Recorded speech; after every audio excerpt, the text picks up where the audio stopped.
qual que foi o trabalho que você fez hoje com ele? Não, ele é autista. E aí ele chegou para mim como não verbal, ele não falava nada, né? E a gente vai trabalhando em cima dos interesses e ele gosta muito de desenhos da Disney. E hoje ele chegou dizendo que ele tinha assistido o Rei Leão. E aí eu falei, eu sei cantar a música do Rei Leão. E comecei. A gente começou a dançar. Foi isso. Pô, para quem não era não, para quem é não, para quem era não verbal, né? Não sei como é que é a terminologia correta, né? É Mas essa mesma. para quem chega com o diagnóstico de não verbal, é que tava verbalizando bastante, né? Na verdade, esses autistas que são diagnosticados muito pequenininhos, com 1 ano e meio, 2 anos, normalmente eles chegam já com esse diagnóstico de não verbal. Eu sempre tenho um pé muito atrás com isso, porque eles têm um tempo que é bem diferente do nosso, né? E quando você fecha um diagnóstico, na verdade, você sentencia o paciente, né? Você diz que ele é isso. Uhum. E aí, de repente, ele começa a ir para a escola, procurar os profissionais que já chega assim, é autista não verbal. E aí, então nem vou trabalhar a fala, porque ele é não verbal, não precisa trabalhar a fala. E o que falta, na verdade, é só o estímulo para a fala, né? Autismo tem sido um assunto que ganhou bastante destaque A doença da atualmente. moda. Como foi TDAH uns anos atrás, né? Tipo, Dislexia, isso. é, é. Mas assim, tenho visto como uma coisa positiva porque as pessoas que eu sigo que falam sobre isso, né? Elas informam bastante, né? Eu me sinto uma pessoa mais informada e, consequentemente, menos ignorante, né? Você, tipo, não vai falar besteiras e não vai Uhum. tratar errado alguém que já está numa ponta que já é muito frágil, né? Na verdade, aumentaram os números, não é que aumentaram os números de autista. A terminologia do autismo mudou, né? Uhum, Antigamente a gente tinha o autista como aquele autista clássico, que tinha o flap, que ficava se debatendo, ou ficava num cantinho, só gritava. Esse era o uhum. caso de autista que se conhecia antigamente. De uns, não vou falar a data porque talvez eu erre, mas de um tempo para cá, se mudou a terminologia. Então, hoje a gente não usa nem mais o termo autista, a gente usa o termo TEA, que é uma sigla TEA, que é o transtorno de espectro autista. Então, o autismo ele deixou de ser uma doença para passar para ser um espectro. Uhum. O que isso significa? Que a criança ela pode ter inserida em um determinado número de características desse espectro, e estando inserida nesse número, ela faz parte do grupo de TEA ou não, né? Então, antigamente, você pegava uma criança, por exemplo, que tinha um QI elevadíssimo, e não conseguia se socializar por conta desse QI muito alto, né? E tinha algumas outras alterações, tinha algumas manias, algumas questões, a gente dizia que ele só tinha um transtorno de linguagem, de repente, alguma coisa relacionada a isso. Hoje a gente já enquadra ele no autismo, no autista, no autismo. Ele é um Uhum. TEA já hoje, né? Então, a gente não era autista, hoje a gente já classifica como autista dentro do transtorno. Por Uhum. isso que se aumentou tantos casos, né? Então, você tem desde autistas funcionais, autistas de altas habilidades, de bom funcionamento, que a gente chama, até os autistas clássicos, não verbais, tal. Hoje o espectro é muito grande, né?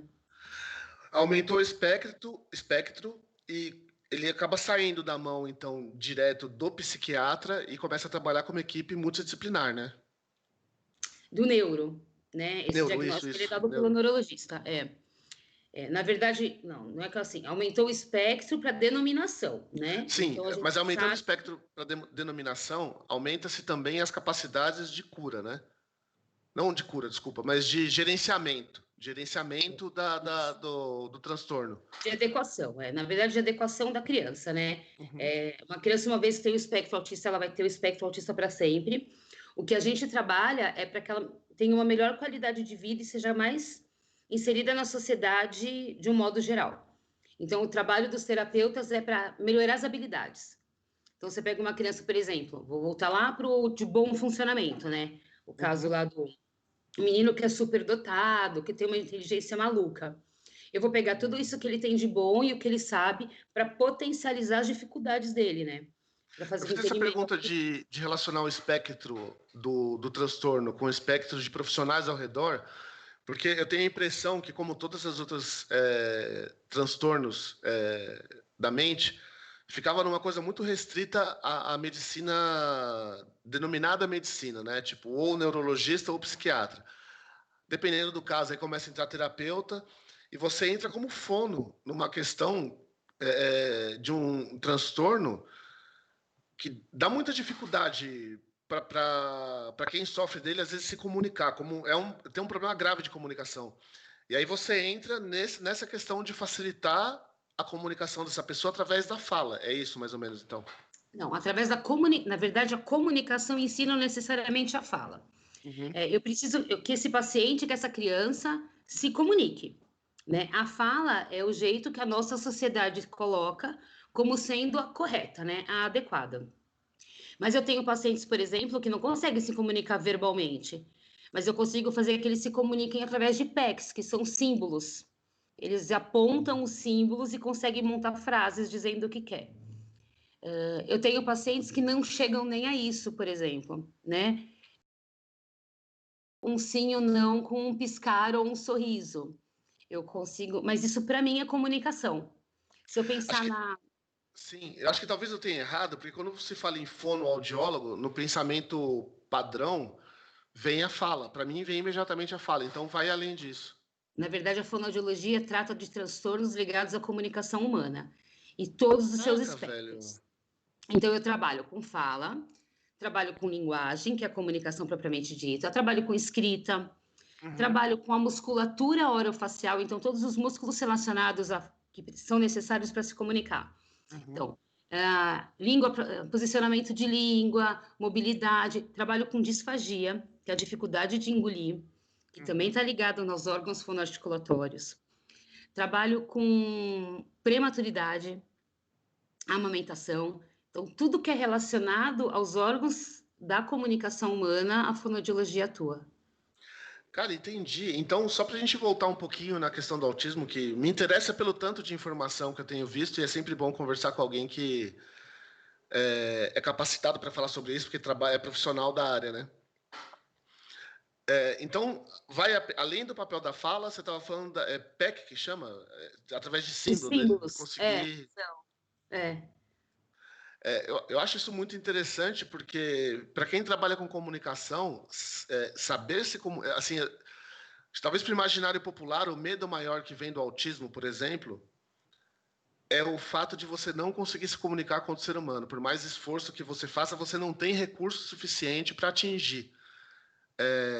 Então você trabalha com uma série de recursos para conseguir atingir alguém. Pô, se você puder falar um pouquinho sobre isso. Na verdade, eu acho que o intuito é exatamente esse, é promover comunicação. Então, quando a gente for pensar no autismo e simplesmente no autismo, a grande questão da comunicação do autista, quando você é um autista um pouco mais clássico, é ele não enxergar o outro, né? O autista não fala porque ele não enxerga o outro. Não é enxergar visualmente, mas ele não compreende a existência de outro ser. Então, como é que eu quero que uma pessoa se comunique se ele não tem com quem se comunicar, né? A base da comunicação é eu falo... Falei que ela... Como ela quer se comunicar também, pô. Ela está se comunicando com o cachorro da rua. Eu falo para que alguém me compreenda. Esse é o fato. Okay. Eu falo, e assim, eu estou conversando, você faz uma cara assim de... Isso já me mostra que você não me compreendeu, então eu vou tentar falar de uma outra maneira para que eu me faça entender. Esse é o princípio da comunicação. Eu falo e o outro compreende.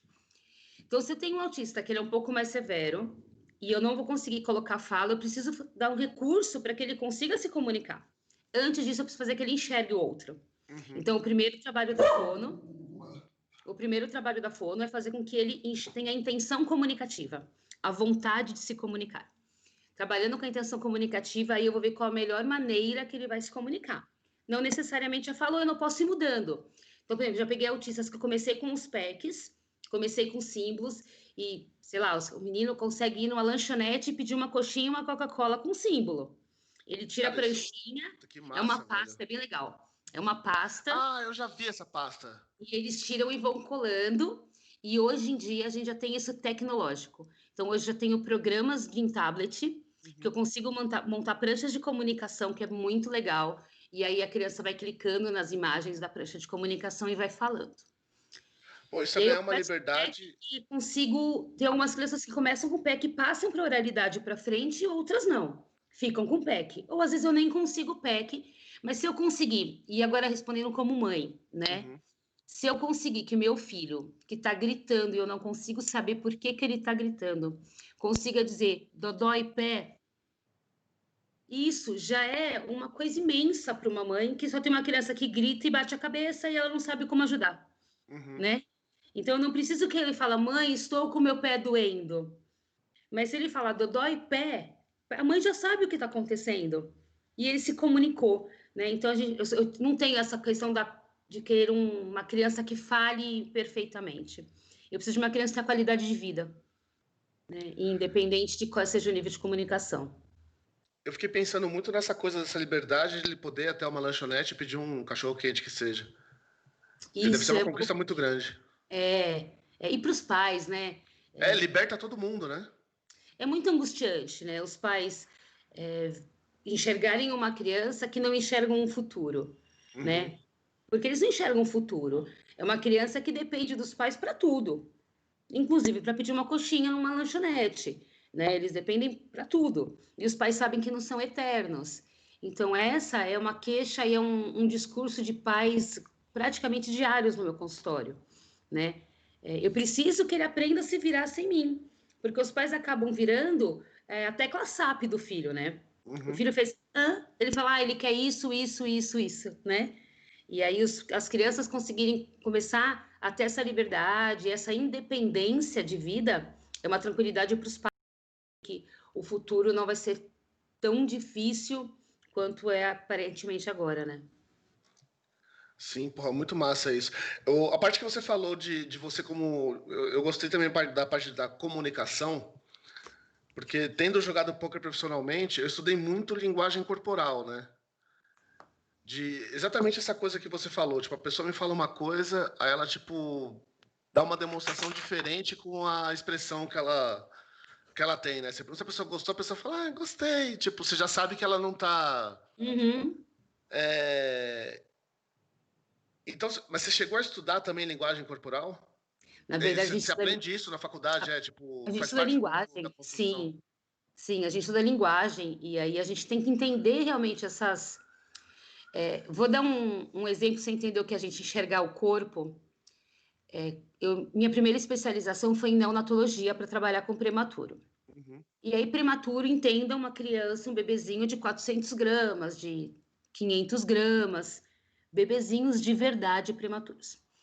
Que tem um nível, uma quantidade de manipulação diária, assim, enfermeiro, médico, fono, físio, né, que entram lá o tempo inteiro e mexem, abre isolete, fecha isolete, mexe. Né?